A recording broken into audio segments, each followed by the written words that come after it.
ये बीमारियां लौट लौट करके आएंगी। हमें ऐसे शहर बसाने पड़ेंगे, बनाने पड़ेंगे जो इन महामारियों से बिल्कुल मुक्त हों, एपिडेमिक प्रूफ हों। इन शहरों में मकानों, सड़कों, यातायात की व्यवस्था, स्कूल, मैदान, बाजार, पार्क कैसे बने, इसके बारे में सोचना होगा। ये 20 मिनट सिटी की क्या परिकल्पना है? ये एपिसोड इसी विषय पर आधारित है। वीडियो थोड़ा लंबा है, पर अगर आप धैर्य रखेंगे तो बेशक कुछ उपयोगी नई जानकारियां लेकर जाएंगे। नमस्कार, मैं संजय कुमार।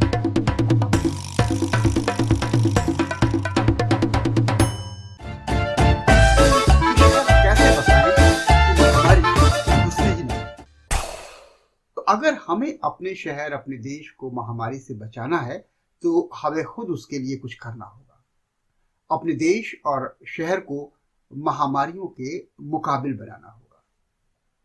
इस समय चाहे वो कोई पर्यावरणविद हो या चिकित्सा वैज्ञानिक हो या एपिडेमियोलॉजिस्ट हो, सभी का ये कहना है कि क्लाइमेट चेंज के जो दौर चल रहा है, इसमें हमें भविष्य में संक्रामक महामारियों का लगातार सामना करना पड़ेगा। ये महामारियां, बीमारियां लौट लौट करके आएंगी। बीमारियां आए लेकिन वो महामारी ना बने, महामारियों में तब्दील ना हो जाए, इस तरह संक्रामक ना हो कि न सिर्फ देश में बल्कि संसार भर में फैल जाए। तो ऐसे में हमें शहरों को ऐसा बनाना होगा कि अव्वल तो कोई महामारी आए ही ना, और अगर आए तो उसमें घुसने ही ना पाए, वे महामारी से मुक्त हो। थोड़ा बहुत असर हो भी, कहीं किसी बीमारी का असर हुआ और फूटी वो बीमारी, तो भी बिना किसी जन धन के नुकसान के, बिना कोई ज्यादा परेशान किए हम उससे झेल जाएं, ऐसा शहर बनाना होगा। और यही महामारियों और संक्रामक बीमारियों से बचाव और उनसे संघर्ष तथा उनके समाधान का उपाय होगा। इसके अलावा और कोई उपाय नहीं है। जितने भी उपाय हैं वो बहुत अस्थायी हैं। लेकिन ये नगर, ये शहर बनेंगे कैसे, निर्मित कैसे होंगे? जो सब पहले से विकसित हैं शहर, क्या उन्हें मटियामेट करके, जमींदोज करके नए सिरे से बसाना होगा, नए सिरे से उनको बनाना होगा? ऐसा तो नहीं है। उनमें बदलाव करने होंगे। वो बदलाव क्या होंगे, किस तरीके से होंगे, ये हमें अभी सोचना होगा, उसकी योजना बनानी होगी और लागू करना होगा। क्योंकि कोरोना तो आज चला जाएगा, लेकिन कल संभव है कोई और नई महामारी इसी तरीके से दस्तक दे जाए और हमें बिना तैयारी के, बिना हरबे हथियार के अपनी चपेट में ले ले। ब्यूबेनिक प्लेग का जो फैलाव हुआ था इतनी बड़े पैमाने पर, वो खराब तरह की सिटी प्लानिंग का ही नतीजा था। जब 1896 से लेकर 1899 तक ब्यूबेनिक प्लेग का कहर चला, तो तकरीबन आधी मुंबई खाली हो गई। जो प्रवासी थे वो ज्यादातर भाग गए। जो मुंबई के लोकल थे उन्होंने भी क्या किया कि शहर छोड़ करके अगल बगल, जैसे ठाणे है, वासी है, वहां जाकर के जो है वो उन्होंने अपने डेरे डाले।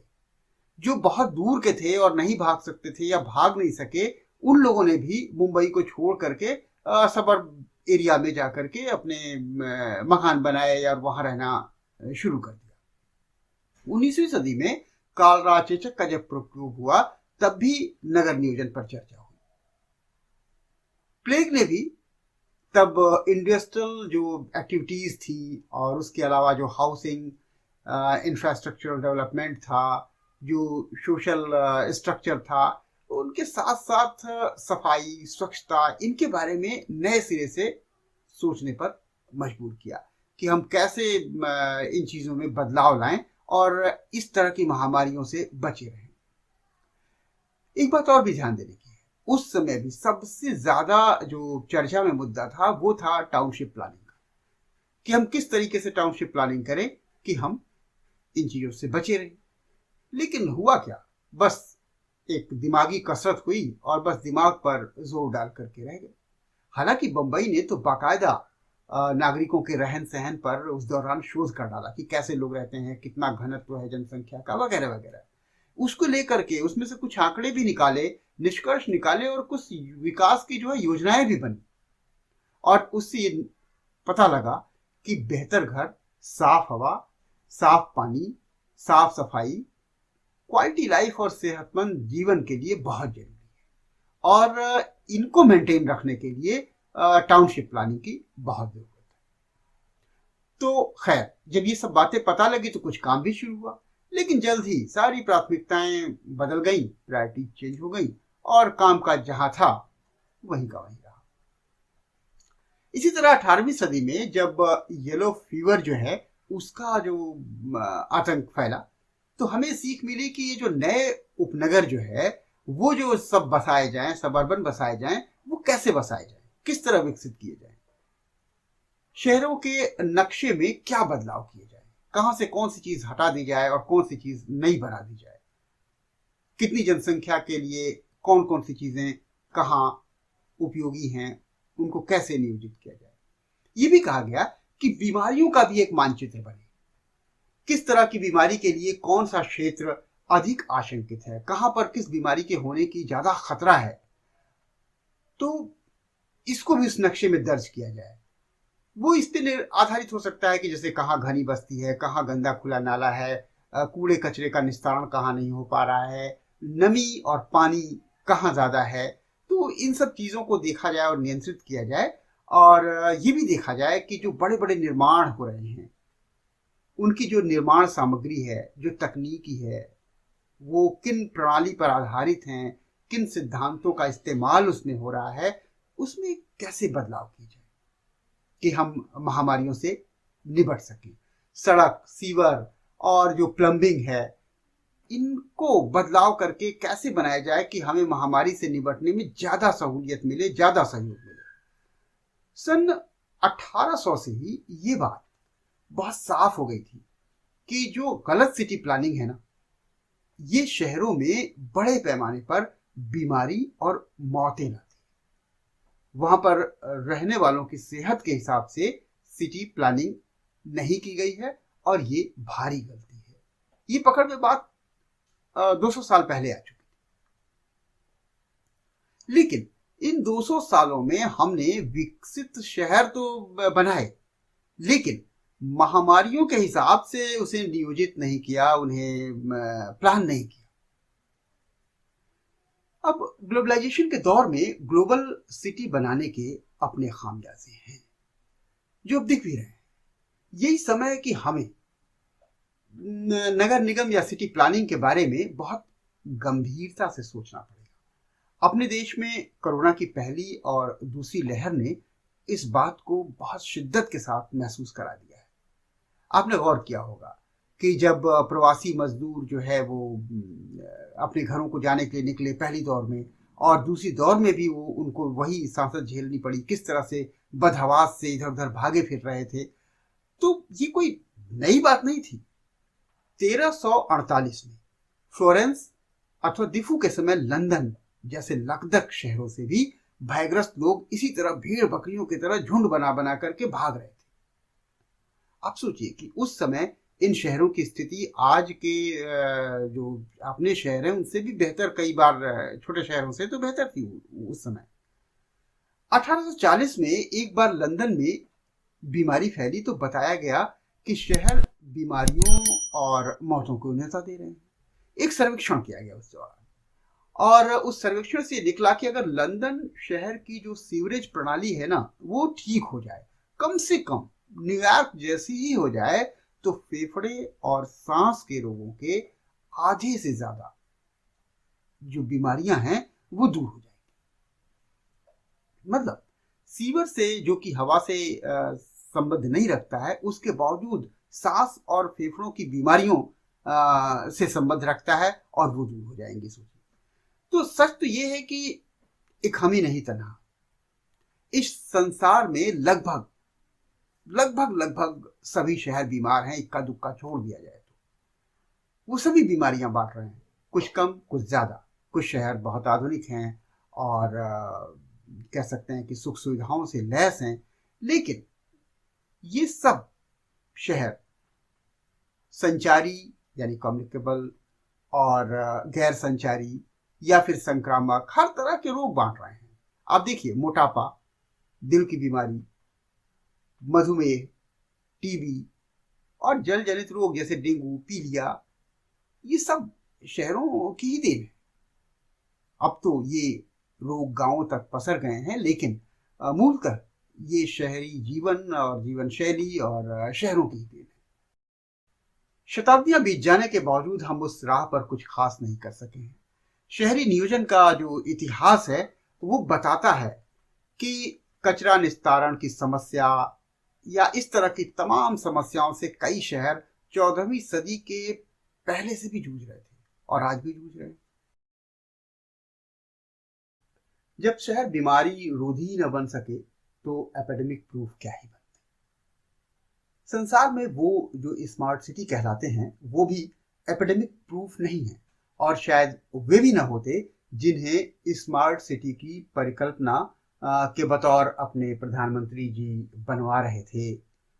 वो भी यदि वो परिकल्पना साकार हो जाती तो संभव है कि महामारी से लड़ने में हमें अब से ज्यादा सफलता तो जरूर मिलती। ये बात तो सच है। नहीं तो किसी ने महामारी और बीमारियों को सोच करके कोई ठोस पहल नहीं की, और अभी भी कोई भी संसार में एपिडेमिक प्रूफ कंट्री नहीं है। संसार के जो बड़े बड़े शहर हैं ना, वो कहने को ही आधुनिक हैं, सुख के लिए, सुविधाओं के लिए, अयाशी के लिए, जीवन के भोग के लिए, लेकिन जीवन की बेहतर रक्षा, निरोगिता और महामारी से बचाने के लिए वो तैयार हों, ऐसा नहीं है। संसार के तमाम देशों में निसंदेह हजारों मौतें, लाखों कह सकते हैं, कोरोना से हुई हैं, लेकिन इसमें बड़ी हिस्सेदारी गलत टाउनशिप प्लानिंग की भी है। इस बात से इनकार नहीं किया जा सकता। हेल्थ और टेक्नोलॉजी के जो क्षेत्र में बड़े बड़े रिसर्च हो रहे हैं, नई नई खोजें हो रही हैं, उससे जीवन प्रत्याशा बढ़ रही है। लोगों की उम्र अब पहले से ज्यादा है, ज्यादा समय तक जी रहे हैं, लेकिन कुछ शहर या कह सकते हैं बहुत से शहर जीवन प्रत्याशा को लगातार घटा भी रहे हैं। हमारे शहर दरअसल बीमारियों के घर बनते जा रहे हैं। क्वालिटी हेल्दी लाइफ यहाँ अधिकतर के लिए दुर्लभ होती जा रही है। ये समझे कि 2050 में 70% संसार की 70% जनता शहरों में रहेगी। नगर नियोजन पर इसलिए भी नए सिरे से सोचना, काम करना बेहद जरूरी हो जाता है। ऐसा नहीं है कि कहीं सोच ही नहीं है टाउनशिप प्लानिंग के बारे में, लेकिन अगर कहीं है भी तो धरातल पर जमीनी काम कहीं नहीं दिख रहा है। और तब जबकि महामारियां सामने हैं, भविष्य की महामारियां के बारे में बताया जा रहा है, तो कम से कम एपिडेमिक प्रूफ शहर की योजना ऐसे में कहीं भी दिखती नहीं है। महामारियां हमें प्रेरणा देती हैं कि हम शहर का प्रबंधन कैसे निरापद बनाएं, कैसे ऐसा बनाएं कि वो हेल्दी सिटी बने। इसके बारे में महामारियां हमें चिताती हैं। 14वीं सदी में जब ब्यूबेनिक प्लेग फैला था तो उस महामारी के बाद लोगों के समझ में आया कि शहरों को इस तरह बनाना और बसाना चाहिए कि अव्वल तो बीमारी आए नहीं, आए तो फैले नहीं, और फैल जाए तो उसे जल्द से नियंत्रित किया जा सके, उसे एक क्षेत्र में धकेल करके एक क्षेत्र तक सीमित किया जा सके जिससे कम नुकसान पहुंचाए। जिस तरह आपने देखा कि चीन ने कोरोना को वुहान में घेर कर रखा और उससे निजात पाली, समय पर सफलता पाली, उससे कंट्रोल करने में, नियंत्रित करने में, और आज चीन जहां सबसे पहले कोरोना फैला वो आज मुक्त है। मिलान शहर के 1.5 लाख लोगों में से 50,000 लोगों को ब्यूबेनिक प्लेग ले गया। आप सोचिए, 1/3 आबादी एक बीमारी की एक झटके में ही भीड़ चढ़ गई। ये वातावरण बहुत ही भयानक था। पर यूरोपीय देशों के विशेषज्ञ तुरंत आ गया है, शहर को महामारियों से बचाने की राह पर चल पड़े। और उसकी राह बनाने की तलाशने में बहुत से सर्वेयर और तब के इंजीनियर हिम्मत करके जुट गए। भवन निर्माता से लेकर नक्शा नवीस तक इस लक्ष्य की प्राप्ति की ओर बढ़ चले। लियोनार्डो डा विंची तकरीबन 1484 से 1485 तक वहीं मिलान में रह रहा था। विंची जो था ब्यूबेनिक प्लेग से बच गया, उस कहर से किसी तरीके से बच गया। तो मिलान में रहते हुए उसने अनेक सड़कों, भवनों, गिरजाघरों और नहरों के नक्शे तैयार किए, डिजाइनें तैयार की। 1487 से 1490 के बीच उसने भविष्य के ऐसे शहरों की रूपरेखा रखी जो संक्रामक रोगों से बचाव के लिए बनी थी। लियोनार्डो विंची ने इस तरह के शहरों का विस्तृत खाका पेश किया। सिर्फ नक्शे ही नहीं शहरों के बारे में बनाए, योजनाएं ही नहीं बनाई, बहुत बारीकी से उसका अध्ययन करके उसके डिटेल्स पेश किए। ये जो खाका बनाया ना विंची ने, वो आज भी इस मामले में, टाउनशिप प्लानिंग के मामले में, एक कह सकते हैं भविष्य के शहर के बारे में आज भी दिया दिखाता है, आज भी रोशनी दिखाता है। तकरीबन 550 साल बाद भी उसकी चर्चा होती है, कभी न कभी, कहीं न कहीं। ये शहर जो उसने सोचा था वो बहुत खुला हुआ था, बेहद आधुनिक था उस जमाने के हिसाब से, उस सोच के हिसाब से, बहुत स्वच्छ था, उपयोगी होने के साथ साथ इसकी सुंदरता का भी बहुत ख्याल रखा गया था। विंची ने इन शहरों में नहरों का जाल बिछाने की बात कही। ये नहरों का जाल स्वच्छता और उपयोगिता दोनों चीजों को एड्रेस करता था। ये योजना थी वो दोनों को एड्रेस करती थी। ये शहर बनता तो इसमें टैक्सी बोट का प्रबंध होता, जो स्वच्छ यातायात, शहरी परिवहन के लिए बहुत शानदार व्यवस्था होती। यहाँ बहुमंजिली रिहायशी इमारतों के बारे में भी सोचा गया, और सही देखा जाए तो विंची ने ही सबसे पहले इस बारे में सोचा कि बहुमंजिली रिहायशी इमारतें शहरों में किस तरह बनाई जाए।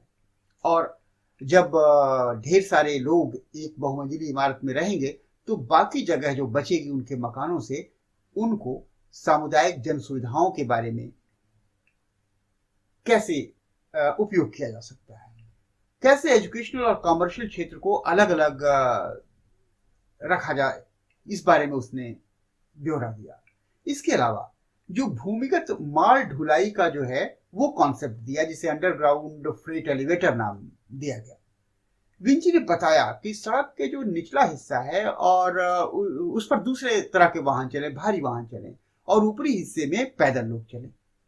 तो पैदल को प्राथमिकता में रखना और उन्हें घोड़ा गाड़ी भारी वाहनों से अलग करना एक बहुत बड़ी सोच थी। आज हमारी सड़कें जो हैं वो महज तेज गति वाले वाहनों के लिए, साइकिल के लिए, रिक्शा के लिए या पैदल के लिए, उनके लिए कहाँ वहां पर जगह है। असल में पैदल के लिए तो कुछ भी नहीं है।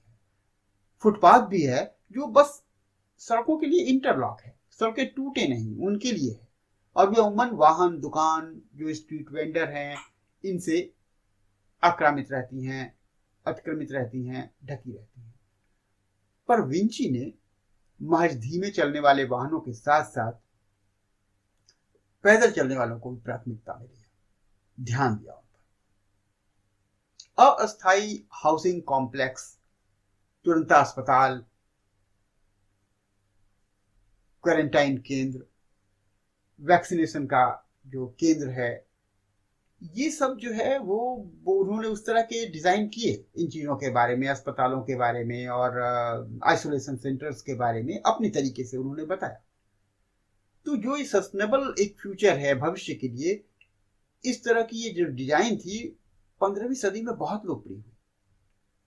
देखा जाए तो da Vinci epidemic proof smart city की जो कल्पना करने वाला पहला व्यक्ति था।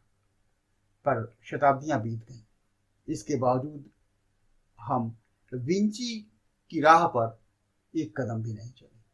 हाँ, बहुत सी बदलाव हुए और बीमारियों को लेकर के भी शहरों में कुछ बदलाव किए गए टाउनशिप प्लानिंग में, लेकिन महामारियों को लेकर के कुछ खास नहीं किया गया। कोरोना काल में शहरों की सूरत बहुत बदल गई। नंगी आंखों से न देखे जा सकने वाले कोरोना के छोटे से विषाणु ने नगरों की विशालतम व्यवस्था के रास्ते में ऐसा रोड़ा अटकाया कि सब कुछ ठप करना पड़ा। हमको अपने रास्ते बदलने पड़े उस छोटे से विषाणु के नाते। हमें लॉकडाउन से गुजरना पड़ा। न कहीं कोई जलसा था उस दौरान, न कोई जुलूस। लापरवाही के लिए जो महकमे बदनाम थे, थाने, पुलिस, अस्पताल, वे सब अपने स्वभाव के विपरीत जो है बहुत मुस्तैदी से काम करने लगे। महफिलें बेरौनक थीं और गरीब खानों में रौनक थी। ज्यादातर की दुनिया अपने दरवाजे से जो बाहर हुआ करती थी ना, कभी वो दरवाजे के भीतर सिमट आई। घर के भीतर रहने लगे लोग जो कभी बाहर देर रात तक चहलकदमी करते थे। तो नगर के जो नागरिक थे, नगर तो बदला ही बदला। इस दौरान नगर के नागरिकों का भी जो नया रूप अप्रत्याशित और अभूतपूर्व था। पहले कभी कहीं देखा था आपने इधर 5-7 दशकों के भीतर? ये एकदम नया और अनूठा था। लपक करके जो गले लग जाना, जब मन में आए तब कहीं भी उठ करके घूमने चल देना, भीड़ भड़कते में मजा मारना, जहां भी खाना पीना दिखा, कुछ भी मिला खा पी लिया। अब ये शहर उस तरह का बर्ताव नहीं करेगा।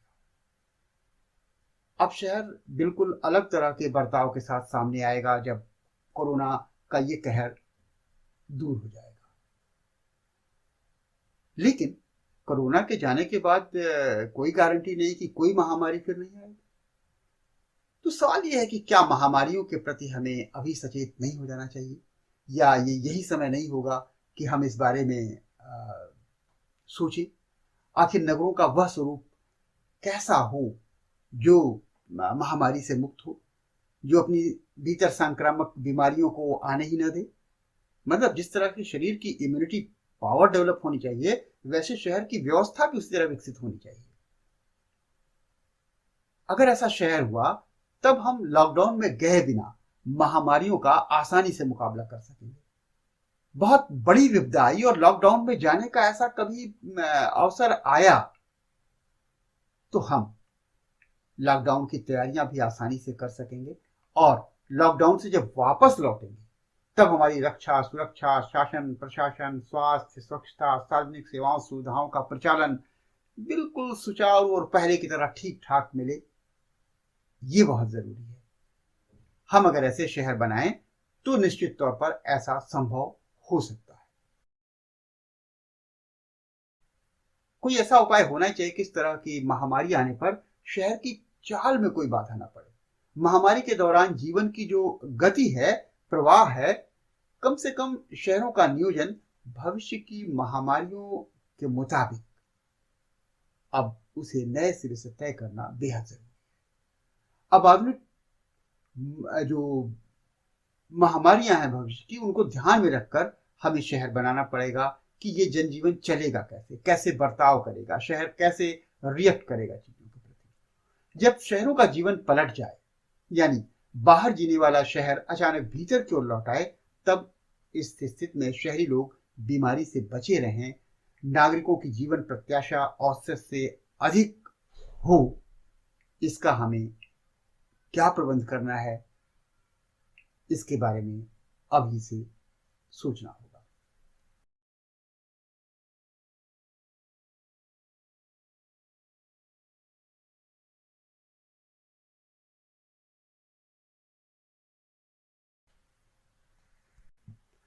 कोई ऐसा उपाय होना ही चाहिए कि जिससे इस तरह के जो मौके आए तो शहर की चाल में कोई बाधा ना पड़े। इस दौरान शहर की जो गति है, जो प्रवाह है, वो कम से कम प्रभावित हो। जो शहरों का जो नियोजन है भविष्य की महामारियों के मद्देनजर अब बेहद जरूरी जान पड़ता है। आधुनिक शहर जो बनाए जाएं, अब नए एक तरह से कह सकते हैं, जो सबर्बन हैं, जो सिटीज ऐसे डेवलप किए जाएं, तो वो ये ध्यान में रखकर बनाने होंगे कि महामारी के दौरान अगर महामारी आ गई शहर में तो जीवन कैसे चलेगा। जब शहरों का जीवन पलट जाए, यानी बाहर जो जीता हुआ शहर जो है अचानक भीतर की ओर लौट आए, वो भी अचानक, तब ऐसी स्थिति में शहरी लोग किस तरह बीमारियों से बचे रहें, नागरिकों की जीवन प्रत्याशा औसत से ज्यादा तब भी रहे जबकि अभी ऐसा नहीं है, इसके उलट हो रहा है।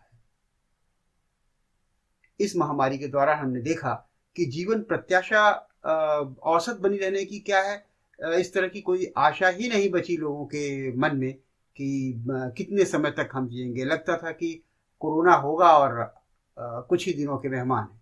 तो ऐसा नहीं होना चाहिए। कम से कम लगे कि हाँ, बीमारियां तो आई हैं, लेकिन हम उससे फाइट कर सकते हैं, लड़ सकते हैं और निसंदेह जीतेंगे। बहुत हुआ तो थोड़ा बहुत परेशान कर सकती है।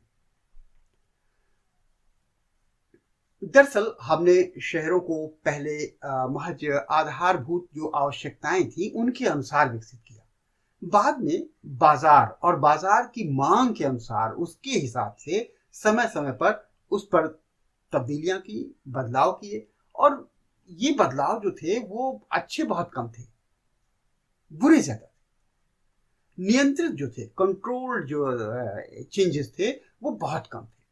अनियंत्रित अत्याधिक थे। बहुत अनियंत्रित बदलाव किए हमने। सामाजिक, शारीरिक, मानसिक, भावनात्मक स्वास्थ्य इत्यादि के बारे में तो बहुत कम सोचा गया। जब शहरों का विकास हुआ तो हाँ, सुख सुविधाओं के बारे में, ऐश के बारे में जरूर सोचा गया। अब शहर महामारी रोधी होने के साथ साथ इस तरह के अनदेखे वायरस या जीवाणु जैसी अनदेखी सी परेशानियों के लिए और मजबूत कैसे हों, इसके बारे में नए सिरे से सोचना होगा। बाजार को तो साथ में रखना होगा, लेकिन इसके साथ साथ ही नहीं सोचना होगा। सच तो यह है कि सभी शहर एक जैसे मुसीबत ज़दा और प्रभावित नहीं है। Dhaka, Nairobi, Kenya, Tokyo, Shanghai में फर्क है। वैसे ही जैसे मुंबई, दिल्ली, बेंगलुरु, गोरखपुर, कुर्नूल, कटिहार, काठगोदाम, इन सब के संकट अलग अलग स्तर पर और अलग अलग प्रकार के हैं। एक ही बीमारी में अलग अलग तरह के संकट हैं और अलग अलग उनके स्तर हैं, तीव्रता है। अपने देश में कुछ समानताएं तो खैर हर जगह हैं, सर्वत्र हैं। जैसे जनसंख्या की सघनता और सार्वजनिक जो परिवहन व्यवस्था है वो उसकी बहुत लचर स्थिति है। भीड़, प्रदूषण, अनहेल्दी हाउसिंग, इसके अलावा सफाई की कमी, जन सुविधाओं का अभाव, सार्वजनिक स्वास्थ्य की समुचित व्यवस्था न होना, जन जागरूकता की कमी के साथ साथ जो है बेतरतीब विकास जो है वो हर शहर, हर जगह की समस्या है। इस समस्या से पूरा देश तकरीबन एक जैसा परेशान है, प्रभावित है। समझिए, महामारियों का स्तर जो है वो मलेरिया, प्लेग, कालरा से काफी आगे निकल चुका। ऐसे में हमें 19वीं सदी के जो नगर नियोजन के सिद्धांत थे उनके पाठों को भूल जाना होगा। नगर नियोजक और विशेषज्ञ कहते हैं कि अगर घनी आबादी, वो भले ही वो झुग्गी झोपड़ियों की हो, मलिन बस्तियों की हो, या फिर मध्यम वर्ग के जो सोसाइटीज और कॉलोनियां हैं उनको भी इसमें शामिल कर सकते हैं कि घनी आबादी वाले इलाके ज्यादा होंगे तो बीमारी बुरी तरह फैलेगी। कोई भी संक्रामक बीमारी को फैलने में इससे मदद मिलेगी। महामारी से बचने के लिए शहरों की जनसंख्या घनत्व को विरल और समान करने के लिए शहरों का विकेंद्रीकरण करना होगा। मतलब शहर फैलाने होंगे, शहर के दायरे को बढ़ाना होगा, और जो शहरी सुविधाएं हैं और उनके संसाधन हैं उनके बंटवारे के साथ साथ आजीविका विस्तार भी शहर की परिधि तक करनी है। शहर में ऐसा ना हो कि शहर के केंद्र के पास ही या आसपास ही आजीविका के सारे जो है संसाधन मौजूद हों। लोग शहर में एक जगह सिमट करके न रह जाएं, ऐसी व्यवस्था करनी पड़ेगी। लोग बाहर निकलें, शहर से में दूर दूर तक जाएं, अपनी आजीविका कमाएं और उस रहने के लिए भी दूर दूर रहें। ऐसा ना हो कि सब एक साथ वापस लौट रहे हैं या सब एक साथ दूर जा रहे हैं, ये भी स्थिति बहुत बुरी होगी। इन सब स्थिति को देख करके शहर का नियोजन करना पड़ेगा। मुंबई की सिटी डेंसिटी लगभग 32,000 है, यानी 1 वर्ग किलोमीटर में इतने लोग रहते हैं। योजना बनाकर कई फेजेस में इस स्थिति से हमें निपटना होगा, उभरना होगा। कम से कम नया धारावी तो नहीं बनने देना है। बसावट की जो सघनता है वो कम होगी तो जो संक्रमण की जो दर है वो भी नीची होगी, और तो और उससे जो है निपटने में भी हमें आसानी मिलेगी। हमें उस कड़ी को संक्रमण की तोड़ने में बहुत हेल्प मिलेगी। किसी भी संकट में हम वहाँ सुगमता से, सहजता से पहुंच सकेंगे अगर बस्ती बहुत सघन नहीं हुई तो। झोपड़पट्टी से मुक्त के लिए सरकार को इन पसरे हुए इलाकों को ऊंची बिल्डिंगों में, मल्टी स्टोरीज में तब्दील करना हो। ऊंची बिल्डिंग खड़ी करके जो सामूहिक जो जन सुविधाएं हैं उसके लिए वो बची हुई जगह दी जा सकती है, ज्यादा मकान बना करके। तो इससे बहुत सी साफ सुथरी खाली जगह बचेगी। ये कई बेहतर इस्तेमाल में आ सकते हैं। अभी भी हमारे पास जो खेल के मैदान है छोटे बड़े वो नहीं है, बच्चे गलियों में इसमें खेलते हैं और उनके लिए सुविधाएं नहीं है। हम उसे खेल के मैदान दे सकते हैं, छोटे स्कूल्स दे सकते हैं, लैब दे सकते हैं। तो अमूमन देखा जाता है कि उन इलाकों में, जिन इलाकों में अमीर लोग रहते हैं, वहां ज्यादा ध्यान दिया जाता है इन चीजों का, यानी सामुदायिक सुविधाओं का, और जबकि जो गरीब लोग हैं वहां बहुत कम होता है। लेकिन अब गरीबों के इलाकों में भी पर्याप्त ध्यान देना आवश्यक होगा। ऐसा नहीं किया तो गरीबों का चाहे जो भी हो है, अमीरों की जान तो जरूर सांसत में पड़ जाएगी। कोरोना की दूसरी जो लहर है ना, उसने ये पाठ बहुत मजबूती के साथ पढ़ाया है।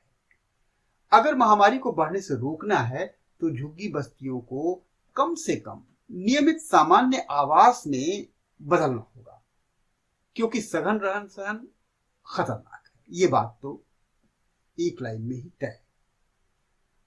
गरीबों को बेहतर जो आवास सुविधा देनी होगी, उनकी जन सुविधाओं की व्यवस्था करनी पड़ेगी, और अगर ऐसा हुआ तो सघनता अपने आप कम होती चली जाएगी। और सघनता कम होगी जो एक जगह जनसंख्या के जुटने की, तो फिर हमें स्वास्थ्य प्रबंध, जन सुविधाओं का जो या आवश्यक सुविधाओं का जो संचालन है उसमें बड़े आसानी हो जाएगी। इससे इन्फेक्शन भी कम फैलेगा और उसके रोकथाम के लिए उपाय कर पाएंगे। और इस प्लानिंग के साथ जो बनेगा तो हमारी ये जो बस्तियां हैं ना, वो महामारी की पौधशाला नहीं बनेगी। न मर्ज बढ़ेंगे, न मर्ज बढ़ेगा और न मरीज। तो महामारियों के बारे में पहली सीख तो यही है कि हमें किसी न किसी तरह से जनसंख्या घनत्व को बांटना है, विरल करना है शहरों की। महामारी से मुक्त की राह में झुग्गी झोपड़ियों के अलावा बहुमंजिला इमारतें भी बहुत बड़ा रोड़ा है, पर इन्हें हटाया तो नहीं जा सकता। बदलाव करके इन्हें अनुकूल बनाया जा सकता है। इस तरह का बनाया जा सकता है कि हम महामारियों से जब लड़ें तो ये हमें बेहतर सहयोग प्रदान करें, अच्छे तरीके से काम आए। बहुमंजिला इमारतों में एक से अधिक लिफ्ट होनी चाहिए और कम दूरी पर सीढ़ियों के विकल्प होने चाहिए, जिससे कि लोग दूर दूर रह करके सीढ़ियों का इस्तेमाल करें। अगर हर कुछ मंजिल पर जाना है, नजदीकी मंजिल पर जाना है, तो लोग सीढ़ियों से जाएंगे, बशर्ते कि सीढ़ियां चौड़ी हों और आरामदायक हो चढ़ने में। इसी तरह से जो लिफ्ट है वो सेल्फ वैसे ऑपरेटेड हो और सेंसर द्वारा चालित हो। घरों को हीट और एनर्जी एफिशिएंट इसलिए बनाना होगा कि हम ज्यादा समय घर में बिताएंगे। फिर पर्याप्त समय तक जो नेचुरल लाइट है वो भी हमें चाहिए होगी, जो कि स्वास्थ्य के लिए भी जरूरी है और ऊर्जा की बचत के लिए भी। तो हमें नक्शे इस तरह बनाने पड़ेंगे कि हम सूरज की रोशनी का ज्यादा से ज्यादा इस्तेमाल कर सकें और मकान थोड़े खुले रहें। बंद मकानों में सिक बिल्डिंग सिंड्रोम हो जाता है। इन्फेक्शन से बचाने के लिए मकानों को एकदम से अगर हम एयर टाइट कर देंगे तो ये हमको मंगल ग्रह के वातावरण में पहुंचा देगा सीधे। तो इसलिए निश्चित तौर पर मकानों को रोशनी और हवा के हिसाब से बनाना होगा। हम भवन की ऊंचाई तथा उसमें रहने वाले जो लोग हैं उनकी संख्या का निर्धारण करके रखें पहले से। किसी भी भवन में जो निर्धारित संख्या है उससे ज्यादा लोगों को किसी भी स्थिति में रहने न दिया जाए। जहाँ तक एनर्जी बचाने के बारे में बात है, उसलिए एयर कंडीशनिंग के जो घंटे हैं ना, उनको कम करना होगा। तो मकान ही ऐसे बने कि लोग उतना ज़्यादा एयर कंडीशनिंग का या एयर कंडीशनर का इस्तेमाल ही ना करें। इससे ऊर्जा भी बचेगा और लोगों का जीवन भी। मकानों में हवा, हवा की नमी, तापमान और जो भी चीज़ें हैं वो बहुत नपी तुली रहें, ऐसा प्रबंध करना होगा। घर का एक कोना जो है, कोई भी एक हिस्सा जो है, हरियाली के लिए बनाना ही होगा, जिससे घर और बाहर की गर्मी को बैलेंस किया जा सके, संतुलित रखा जा सके। ऐसी व्यवस्था हो तो धीरे धीरे चीज़ें अपने आप बदलने लगेंगी। जो संक्रामक बीमारियों, खासतौर से संक्रामक बीमारियों के बारे में स्थितियां बदलने लगेंगी। भवनों में जो नलसाजी है या प्लम्बिंग का काम है, लीकेज है, ये महामारियों में बहुत बड़ा संकट होता है। अमूमन ध्यान इसकी तरफ नहीं जाता, लेकिन पिछली लहर में कोरोना के लोगों ने इस पे ध्यान दिया और ये देखा कि ये एक बहुत बड़ा खलनायक है, तो उसे दूर करना होगा। अच्छी प्लम्बिंग हमें करनी होगी। जो साफ हवा के साथ साथ, लोग कहते हैं कि हवादार रहे मकान, लेकिन ये भी देखना होगा कि नमी बहुत नियंत्रित रहे। ये जीवाणु और विषाणुओं को बढ़ने में बहुत मदद देती है।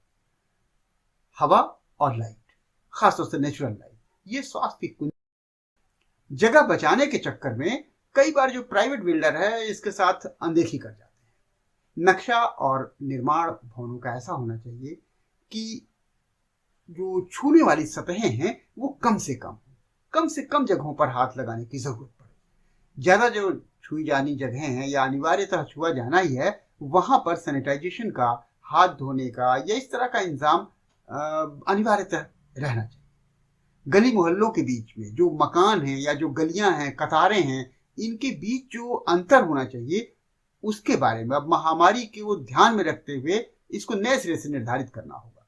जिस तरह से भूकंप रोधी भवन बनते थे ना, उसी तरह से अब महामारी मुक्त भवन का भी एक कोई नियम कानून कायदा बनाना होगा कि वो कितनी दूरी पर रहे भवन एक दूसरे से। खेल के मैदान भी बनाने होंगे और खुली जगह भी। ये सब जो होंगे ना, पार्क हैं, खेल के मैदान हैं, खुली जगहें हैं, ये सब महामारियों से लड़ने के गुप्त हथियार होंगे। एक बात और, जो गार्ड अभी आप देखते होंगे कभी टेम्परेचर नापता है या सैनिटाइज कराता है हाथ को, वो आने वाले दिनों में से आदत बनानी होगी। ऐसा ना होगा कि कोरोना आया तो हमने ये सब काम किया और उसके बाद हमने छोड़ दिया। हमें इस तरह के सैनिटाइजेशन की एक व्यवस्था इनबिल्ट रखनी पड़ेगी अपनी व्यवस्थाओं में। जो हाई रिस्क बिल्डिंग्स हैं या इस तरह के सामुदायिक जो भवन है, वहाँ पर जो नाई की दुकान है या सिनेमा हॉल है, स्कूल्स हैं, रेस्टोरेंट हैं, इनको अलग तरीके से डिज़ाइन करना पड़ेगा, या यूँ कहें कि इनमें बहुत से बदलाव करने पड़ेंगे महामारियों को देखते हुए, जो आने वाली आशंकित महामारियां उनको देखने के लिए। एक मशहूर आर्किटेक्ट का कहना था कि मानसिक स्वास्थ्य के लिए शहरों में हरियाली बहुत जरूरी है और खूब होनी चाहिए। अगर रोज 20 मिनट की हरियाली हमारे हस्ब मामूल में, हमारी दिनचर्या में शामिल हो, तो ये न सिर्फ हमें स्वस्थ रखने में सहायक है, बल्कि अच्छा मनुष्य बनाने में भी जो है बहुत मदद करती है। ब्रिटेन में जहां बीमारी जब फैली कोरोना, तो पार्कों को बंद करने का ऐलान कर दिया गया। उधर पोर्टलैंड में पार्कों को बंद करने की बजाय उन लोगों ने सड़कों को बंद कर दिया, ताकि जब लोग बाहर निकले सड़कों पर तो उन्हें खाली जगह मिले और बीमारी कम से कम फैले। तो ये सब सोच सोच की बात है। पोर्टलैंड को कोरोना से जल्दी निजात मिल गई, जबकि ब्रिटेन को बहुत सघन वैक्सीनेशन करना पड़ा और काफ़ी उनको दिक्कतें झेलनी पड़ी, तब जाकर के कहीं कोरोना से निजात मिल पाई। सिंगापुर और जापान में मानसिक और भावनात्मक जो स्वास्थ्य है उसका ध्यान रखने वाले थियरेटिक गार्डन जो है वो बनाए गए। इस तरह के प्रयोग किए गए कि वो लोग आए और वहां उनसे लगे कि लाभ मिल रहा है, स्वास्थ्य लाभ मिल रहा है, इलाज मिल रहा है। ऐसे प्रयास हमारे वहां कभी नहीं हुए, लेकिन अब करने होंगे। अब महामारियों को देखते हुए करने पड़ेंगे। थेरेप्टिक गार्डन और मेंटल इमोशनल स्वास्थ्य को बढ़ाने के इस तरह के जो इंतजामात हैं वो अब बहुत आवश्यक जान पड़ रहे हैं। अब बात कुछ यातायात के बारे में। गांव से जो शहर में लोग आते हैं या शहर से गांव में जाते हैं या इवन शहरों में भी जो यातायात के साधन हैं सार्वजनिक खास तौर से, उनमें महामारी के दौरान या बीमारी के दौरान कैसी व्यवस्था हो, इनमें देह से देह के बीच दूरी कैसे बनाई जा सके, या फिर जो पैदल चलेंगे सड़कों पर वो लोग भी, या साइकिल वाले, इस तरह के वाहन वाले, वो भी कैसे दूरी को बना करके रख सकेंगे या संक्रमण को फैलाने में जो है एक तरह से शामिल ना हो, उनको रोकने के लिए क्या इंतजाम होने चाहिए। बड़े वाहनों के लिए, सार्वजनिक वाहनों के लिए क्या है, पैदल चलने वालों के लिए क्या नियम बने, वो सामाजिक या कह सकते हैं कि दूरी इस तरह कैसे बनाएं, इनके बारे में सोचना हो। औद्योगिक क्रांति के समय और उसके बाद चीजें बहुत बढ़ी, जनसंख्या बढ़ी, बाजार बढ़ा, लेकिन हमने ये नहीं सीखा कि हम इस बढ़ती जनसंख्या को, इनकी जो यातायात व्यवस्था है, रहन सहन है, हम उनको कैसे समायोजित करें कि वो जो महामारियों के हिसाब से समायोजित हो, संक्रामक बीमारियों के हिसाब से उनको एडजस्ट कैसे किया जाए, कैसे वो उसका मुकाबला करें। नहर बनाकर विंची की परिकल्पना वाला टैक्सी बोट तो चला सकते थे हम लोग, मान लीजिए नहीं चला पाए, लेकिन ड्रोन का इस्तेमाल तो इस आधुनिक युग में किया जा सकता है सामान पहुंचाने के लिए। शहरी परिवहन के बारे में अब हमें बहुत गंभीरता से सोचना होगा। गलियां, साइकिल ट्रैक, बीआरटी रूट के अलावा और भी कई इंतजाम करना पड़ेगा। वाहनों से फैलने वाले प्रदूषण को साफ और शुद्ध तथा प्रवाही हवा के लिए हमें एयर फिल्टर टावर शहर में जगह जगह लगाने होंगे, जो कम से कम 80% से ज्यादा जीवाणु और विषाणु कणों को छान लें, और शहरों और सड़कों को इसके साथ साथ चौड़ा करना होगा ताकि पैदल चलने वाले लोग देह से देह की दूरी का सिद्धांत पालन कर सकें, फॉलो कर सकें। और पहले भी कहा कि सार्वजनिक परिवहन को भी देह से दूरी वाले जो सिद्धांत हैं उसके हिसाब से बनाना पड़ेगा। इसलिए और इसमें ये देखना पड़ेगा कि हर व्यक्ति की जो बैठने की जगह है, जो प्रवेश है ऐसे वाहनों का, जो निकास है, वो उसके अनुरूप डिजाइन करना पड़ेगा उनके। तो सार्वजनिक परिवहन कहें या पब्लिक कन्वेंस कहें, वो महामारी के हिसाब से ठीक चीज नहीं है। वह महामारी फैलने का खतरा हो सकता है, लेकिन जब तक ये बीमारी के तौर पर है तब तक तो ये चलेगा। जरा सा भी ये बढ़ा तो जाहिर है कि हमें साइकिल पर, दोपहिया वाहनों पर, निजी वाहनों पर आना पड़ेगा, और तब ऐसी सुविधाएं देनी पड़ेंगी कि ये सुचारू रूप से चल सकें। ऐसे में सभी मुख्य सड़कों पर जो लोग आ जाते हैं उनके लिए वैकल्पिक रास्ते देने पड़ेंगे, जिससे ज्यादा से ज्यादा लोग बिखर करके चले, यहाँ वहाँ अपने अपने रास्ते पर जाएं, एक ही सड़क पर बहुत सी भीड़ न लगे। हमें अपनी सार्वजनिक जो परिवहन व्यवस्था है उसको ऐसा करना पड़ेगा कि एक ही क्षेत्र में एक ही समय पर बहुत ज्यादा लोग न रहें, खासतौर से गलियों और मोहल्लों में। सैटेलाइट और कैमरे तथा सेंसर की सहायता से ये काम कोई बहुत मुश्किल नहीं है और बहुत आसानी से किया जा सकता है। मुख्य सड़क से अलग कई जो है उपमार्ग, सबवे या स्काईवे, इस तरह की चीजें बनानी पड़ेगी ताकि सड़क पर भीड़ ना पड़े, लोग वैकल्पिक मार्गों से चलें। इससे जो है सार्वजनिक वाहनों और उनके भीतर जो है वो भी भीड़ भाड़ कम। जहां तक रहे कि बाजारों में जो खरीद फरोख्त के लिए भीड़ लगती है, तो उसकी जो प्रोसेस को वो है बदला जाना चाहिए। इसे खरीदने, भुगतान करने में देर ना लगे, तो इसके लिए भीड़ नहीं जमेगी। और उसके साथ साथ निकास के रास्ते बाजारों के इतने ज्यादा बनाए जाएं कि वो आसानी से लोग निकल जाएं। नहीं तो हर बार जब जैसे अभी मजदूरों की भीड़ एक जगह लग गई पूरी, उसके निकास का कोई साधन नहीं था, उस तरह की स्थितियां आए दिन देखनी पड़ती, खासतौर से त्योहारों में और ऐसी स्थितियों में। जो शहर टूर, पर्यटन या फिर यात्रा के केंद्र हैं, उन शहरों को तो खास ध्यान रखना होगा और ये देखना होगा कि कौन आया, कौन गया, कहाँ से आया, इन सब पर गहरी नजर रखनी पड़ेगी। नहीं तो जैसे कोरोना की पहली लहर में तबलीगी जमात वाले मामले में पेश आया था, उस तरह का मसला बार बार बन जाएगा। ऐसे में शहर की कनेक्टिविटी और उसे जब चाहें जब उचित समझें उस कनेक्टिविटी को सबसे काट देने का, बाधित कर देने की टेक्निक विकसित करनी पड़ेगी, प्रविधि विकसित करनी पड़ेगी, तरीका ढूंढना पड़ेगा। शहर को कनेक्टिव बनाना बहुत अच्छी बात है, सब एक दूसरे से जुड़े रहें संचार में और यातायात में, लेकिन जब चाहें तब उन्हें बिल्कुल सील कर सकें, बिल्कुल रोक कर सकें। महामारी आ जाए तो बिल्कुल लॉक ब्लॉक कर दें, ऐसी भी तकनीकी को बनाना पड़ेगा, व्यवस्था को बनाना पड़ेगा, क्योंकि भविष्य में ऐसी कई महामारियां हमें देखनी है। ये भी समझें कि हर बार जब भी अगर लॉकडाउन से या महामारियों से थोड़े बहुत बंदी से हम लोग बाहर निकलेंगे तो जनसंख्या घनत्व तो हर बार बदल जाएगा। जो ही सब कुछ खुलेगा, शहर में मॉल, रेलवे स्टेशन, बस अड्डे, सार्वजनिक जो जगहें हैं या टर्मिनल्स हैं यातायात के, आने जाने लोग इधर उधर जाने लगेंगे, तो वो सब जगह भीड़ भड़क्का बढ़ेगा और फिर गंदगी बढ़ जाएगी।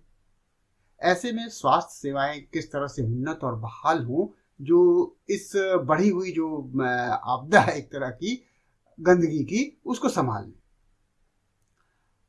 ये भी देखें कि क्या हमने स्वास्थ्य सेवाओं के विस्तारण के लिए कुछ जगहें पूर्व नियत कर रखी हैं, करनी पड़ेगी।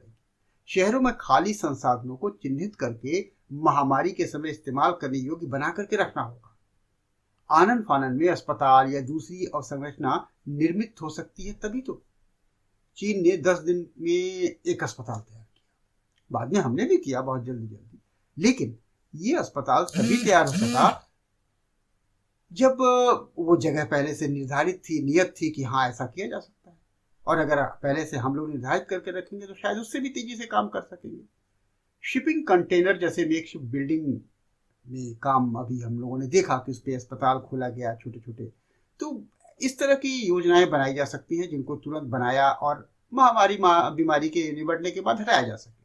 तो इस तरह के मेकशिफ्ट अरेंजमेंट के बारे में भी सोचना होगा। शहरों की संकल्पना कुछ इस तरह करनी पड़ेगी कि बीच ही में उसके गांव भी हो, चारों तरफ शहर है और गांव उसके बीच में हो, इससे दोनों का फायदा होगा। और जो पलायन का मुद्दा है ना गांव से शहर की तरफ का, वो भी खत्म हो जाएगा।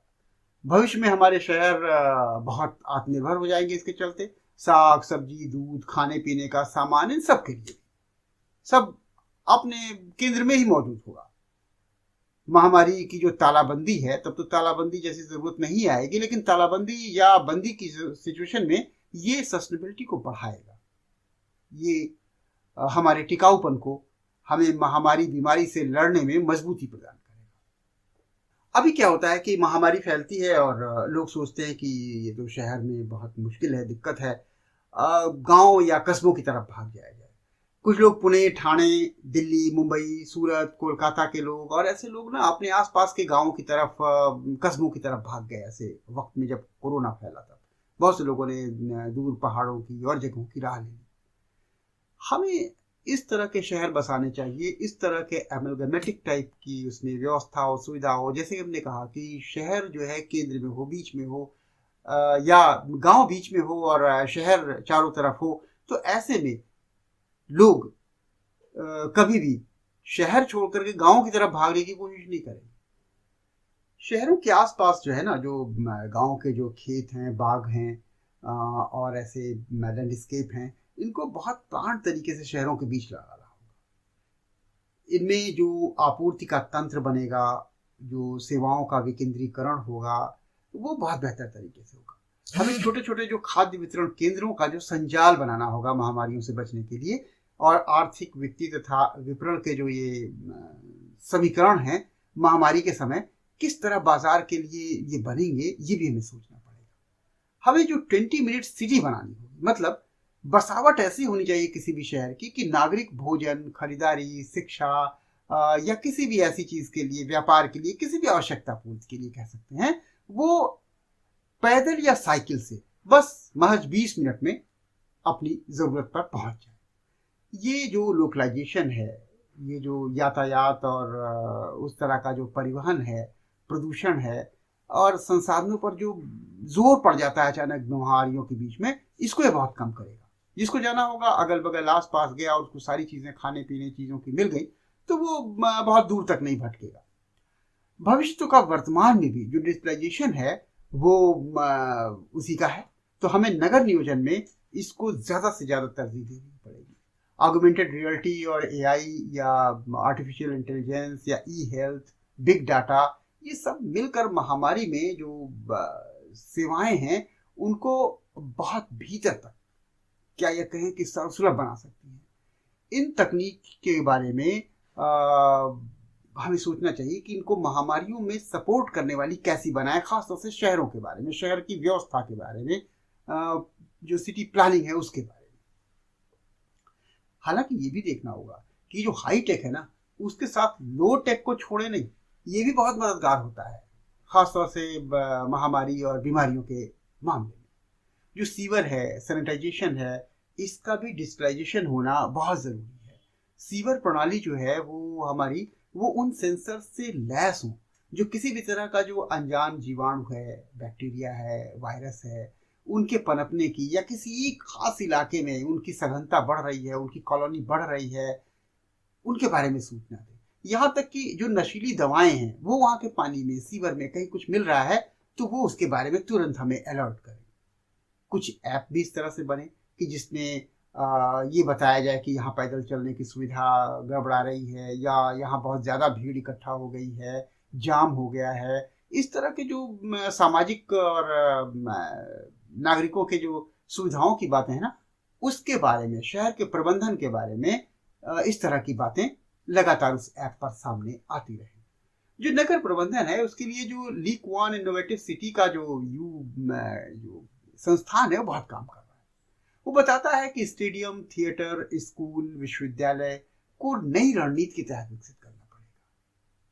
जगह जगह पर हमें जो है नेचुरल सैनिटाइजर के जो है स्थान बनाने पड़ेंगे। जैसे पहले प्याऊ बनाते थे उसी तरह से हाथ धोने के और सैनिटाइज करने की भी जगह बनानी पड़ेगी। हमें शहरीकरण के साथ साथ गांवों पर भी ध्यान देना होगा। पशुओं और पालतुओं से भी संक्रमण फैलता है और मुर्गियां, गाय, ऊंट जैसे कई ऐसे उदाहरण हैं हमारे पास। अभी कोरोना में भी शेर तक को संक्रमण हो गया। तो पालतुओं के बारे में खासतौर से हम सोचें, जिनकी खरीद फरोख्त, बिक्री होती है, जिनके संपर्क में हम रहते हैं, उनके बारे में हम ये सोचें कि इनकी खरीद फरोख्त कैसे हो, इनको कैसे पालें, इनका पोषण कैसे करें। कई महामारियां आई और गईं, लेकिन हम पर कोई खास प्रभाव नहीं डाल पाई। हम बहुत अडिग और बहुत ही निष्पृह जीव थे। हम न भयभीत हुए और न हमने उसके लिए कोई दूरगामी उपाय किए बचाव के। हाँ, तात्कालिक तौर पर जरूर किए। महामारी के गुजर जाने के बाद राहत की सांस ली और फिर से अपने काम में, क्रियाकलाप में जुट गए। कुछ महामारियों का तो हमने बहुत व्यापक तरीके से डॉक्यूमेंटेशन भी नहीं किया। इतिहासकारों, साहित्यकारों, कलाकारों, चित्रकारों ने जो थोड़ी बहुत कल्पना से, अपने कुतूहल से और सामान्य विवरणों में लिखने के लिए जो भी जगह दे दी, वैज्ञानिकों और जो शासक वर्ग था, प्रशासन था, उन्होंने इसके लिए आंकड़ों को कोई बहुत प्रमुखता से कलेक्ट नहीं किया। अगर कहीं इकट्ठा किया भी तो उसी समय के लिए और उसको खत्म हो जाने दिया। उन्हें हमने बहुत जतन से रखा नहीं कलेक्ट करके। तो इस बारे में भी सोचना है। लेकिन सबसे पहले तो यह है कि जो सरकारें हैं वो मन मुताबिक जो आंकड़े बना रही हैं महामारियों के, वो बंद कर दें। ये बहुत आत्मघाती है। आंकड़े ना होना उतना आत्मघाती नहीं है जितना कि गलत आंकड़े होना। भविष्य में गलत आंकड़ों से सही जो है इलाज होगा महामारियों की, इसकी कल्पना भी कैसे कर सकते हैं हम। जब तो ऐसे में हमें आंकड़ों को न सिर्फ सही तरीके से, सही फॉर्मेट में कलेक्ट करना होगा, संग्रह करना होगा, बल्कि उसे रखना भी होगा। अगर हम आंकड़े, संदर्भ, दस्तावेज, विवरण तथा बचा के रखे रहें तो ये अगली जो महामारी होगी, बीमारियां होंगी, उसमें सहायक दवा की तरह से काम आएंगी और इस दवा से तो बीमारियों का किस्सा ही खत्म हो जाएगा। महामारियां नहीं बनेंगी, कम से कम बीमारियां अगर बनी तो भी इतनी घातक और विश्वव्यापी तो नहीं। महामारियों के दस्तावेजीकरण के इंतजामात भी आवश्यक होंगे और उन्हें भी नगर नियोजन की तरह ही जो है भाव देना चाहिए, अहमियत देनी चाहिए, तरजीह देना चाहिए। तो सेवाओं के प्रणाली के संचाल को भी जो है वो बहुत दुरुस्त करना पड़ेगा। नगर नियोजन और भवन निर्माण को स्वास्थ्य के लेंस से देखना पड़ेगा। जैसे आपदा के लिए सिविल डिफेंस बनाया जाता है, उसी तरह नागरिकों को, सेना को प्राकृतिक आपदा के लिए जिस तरह तैयारी कराई जाती है, उसी तरीके से इस स्वास्थ्य आपदा के लिए भी लोगों को प्रशिक्षण दिया जाए। ये भी एक तरह की स्वास्थ्य आपदा है। इस आपदा के लिए भी लोगों को प्रशिक्षण देना होगा। इसके लिए सेंटर बनाने पड़ेंगे। इस प्रशिक्षण का नतीजा ये होगा कि लोग कोरोना संकट में पहले दिन से ही मास्क लगाना आरंभ कर देंगे। पुलिसिया जोर से उन्हें नहीं सिखाना पड़ेगा, डंडे के जोर से उन्हें बताना नहीं पड़ेगा कि मास्क लगाइए, नहीं तो ये घातक हो जाएगा, संक्रमण फैलेगा। हमें करोड़ों इन सब तरह की चीजों के मद में नहीं खर्च करने पड़ेंगे। इस तरह की जो स्वास्थ्य सेना होगी, स्वास्थ्य स्वयंसेवकों की एक सुगठित नागरिक व्यवस्था होगी, उस पर जो ये धन खर्च किया जाएगा, सरकारें धन खर्च करेंगी, वो वास्तव में एक बहुत बेहतर निवेश होगा। हमें नहीं पता कि अगली महामारी कब आएगी, अभी तो यही नहीं गई है, इसके भी जाते जाते वक्त लगेगा। लेकिन ये बात तो तय है कि महामारियां आएंगी और न सिर्फ मनुष्यों की भारी संख्या में बलि लेंगी, बल्कि आर्थिकी को और तबाह करेंगी। अगर ऐसा हुआ तो भीषण अराजकता फैल सकती है, क्योंकि ये सब चीजें राजनीतिक अस्थिरता को जन्म देंगी और राजनीतिक अस्थिरता फैली तो जाहिर है अराजकता फैलेगी।